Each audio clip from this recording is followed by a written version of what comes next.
Hey, it's Nate from Navigator Bookkeeping, and today we're talking about 1099s. Specifically, what in the world are they? A lot of practice owners might be thinking this. I know I have to do 1099s for my private practice, but what really are they, and what really do I need to do? So let's cover that. Let's start off with what are 1099s. Basically, 1099s are a form that contractors receive so that the government can kind of double check about compensation they're receiving. Basically, the government just wants to make sure they have another way to make sure that people are not underreporting their income. And this is specifically for contractors, meaning people who are not employees. That means they're not paid through payroll, right? There's no payroll taxes being withheld from their pay. So as a private practice owner, you're usually going to have at least a couple contractors you're going to have to pay every year. Now, some of you may have clinicians or therapists who are contractors, so you're definitely going to have to pay them, send them 1099s.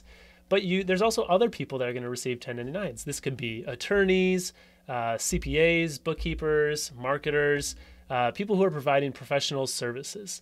Now, there's a couple of things to think about with this. There's a couple of things that matter. First of all, there's a threshold, right? The threshold is you need to send a 1099 to anyone who made at least $600, who has paid $600 from you, $600 or more. So that's the first threshold. The second one is if you paid them through credit card or PayPal or any kind of processing service, like let's say they had an invoice and you typed in your credit card information or you paid it through Stripe or something like that, don't have to send them a 1099, which is nice. The processing company will actually do that for you. Well, it won't do it directly from you, but the contractor will receive a 1099 from the processing company. So this only applies to people who have made at least $600 from you and who have been paid through check, ACH, or cash, right? Not through a processor. The third part is this only applies to people of certain entity types or individuals. So if a business is an S Corp or a C Corp, they're not actually going to get a 1099. So how do we figure out who needs one, right? Well, first things first, you check who you've paid over $600. That's the first thing.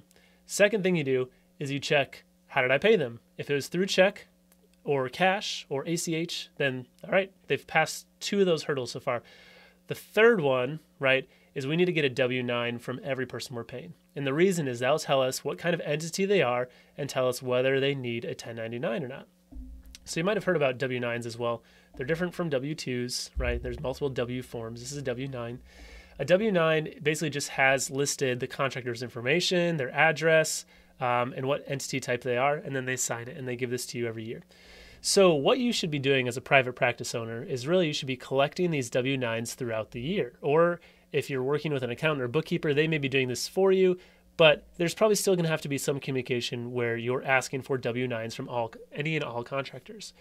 So let's say you start working with a new vendor. Okay, let's say it's a bookkeeper, just because I obviously know a decent amount about that field. See jacket. So what you're going to do is you're going to say, okay, hi, new bookkeeper. I'm excited to work with you. Can I have your W-9? This is like one of your first questions to them once you sign their agreement, okay? As soon as you sign, hey, we're working together, we've signed contracts, we've signed engagement letters, whatever, ask for that W-9. And they should have it ready for you. It should be super easy. They can send it over to you. And then what you want to do is you want to save that somewhere where you can easily find it. So maybe that's a Google Drive folder called 2023 W-9s, and just put them all in there, label them by person.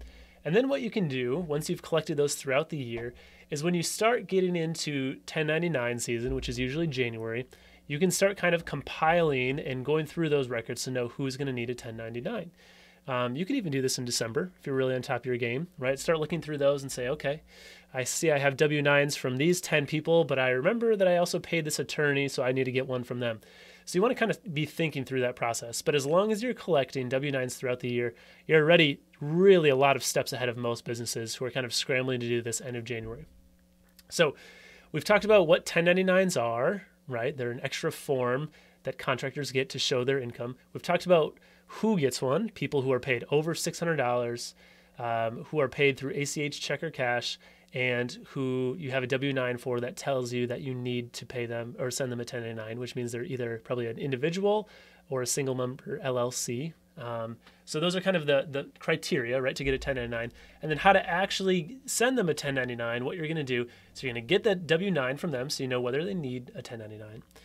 And then you're going to use some sort of software likely to file 1099s. Now, your accountant or bookkeeper likely has something that they use consistently for this. Something like QuickBooks can send 1099s, so that's good. There's other softwares out there that do it as well. If you're running payroll through a certain company and paying contractors directly through that, like let's say Gusto can send 1099s directly through its own platform. So if you're paying your clinicians through Gusto, their contractors, you can send their 1099s directly through Gusto, which is really nice. For some of those kind of other professional services, attorneys, marketers, bookkeepers, you can pay them through a third-party software as well if needed. I keep saying paying. I'm saying file. We're filing these 1099s. We're not paying them. We've already paid them. I apologize.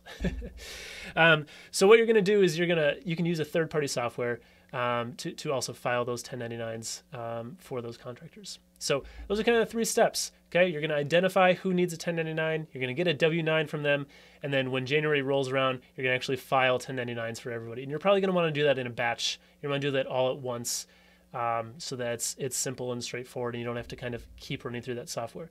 Just so you know, there usually will be a fee for each 1099 that you file. Depending on the software, it's usually somewhere between $2 to $6 per 1099.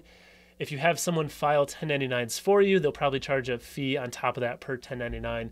In my experience, that could be anywhere between $4 and $20 per 1099, depending on kind of what their services look like. So those are 1099s. They can be a huge headache if you wait till the 2nd or 3rd week of January. So biggest suggestion on my part is collect those W-9s throughout the whole year so you're ready. That's really probably the most time-consuming part. And then have your process in place and ready to go. So if you're working with a financial professional, make sure you know whether they're going to do 1099s for you or not, right? So you can know what's going to happen. And if they're not, have your own process ready to go. So that's 1099s. They can be a headache, but they really shouldn't be. You just got to do some year-round work to mitigate that. So please leave any questions in the comments. I'm usually pretty quick to respond to those. Happy to chat more about 1099s. Hopefully you haven't had too many bad experiences with them. And be on the lookout for our next video. We'll chat soon.